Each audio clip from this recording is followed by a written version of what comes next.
দেখো বন্ধুরা, আজকে আমি বানাবো রুই মাছের তরকারি ওলকপি দিয়ে।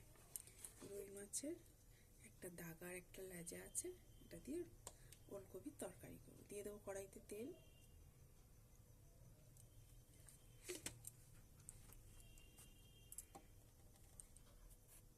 তেলটা গরম হয়ে গেছে, এবার মাছ দুটোকে দিয়ে দেবো।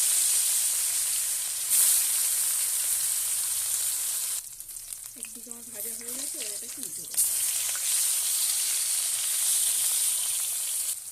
মাছটা আমার ভাজা হয়ে গেছে, এবার এটাকে তুলে নেব।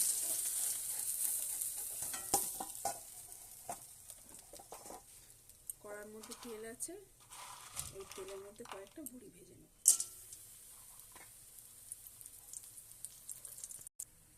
বড়িটা আমার ভাজা হয়ে গেছে, এবার এটাকে তুলে নেব।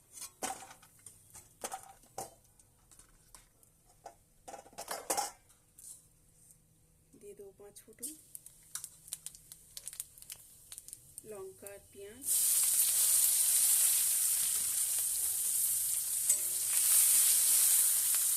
পেঁয়াজটা ভাজা হয়ে গেছে, এবার দিয়ে দেবো ওলকপি আর আলু।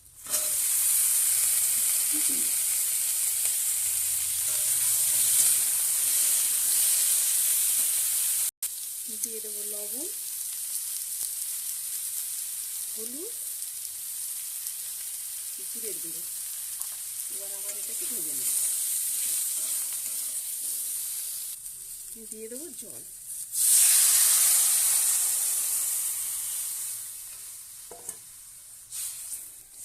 একটু ঝোল ঝোল হবে।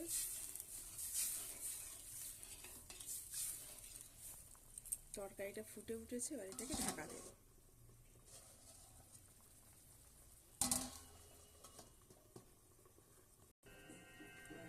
এবার আমি তরকারিটাকে খুলে দেখব।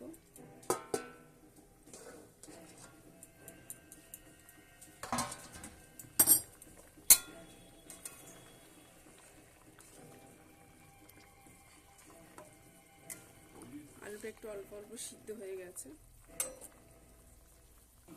এবারে বড়ি আর মাছগুলোকে দিয়ে দেবো।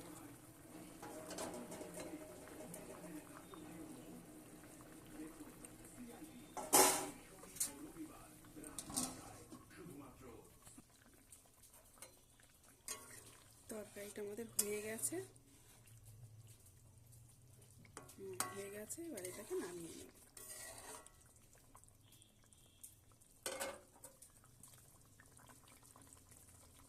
গ্যাসটা অফ করে দেবো।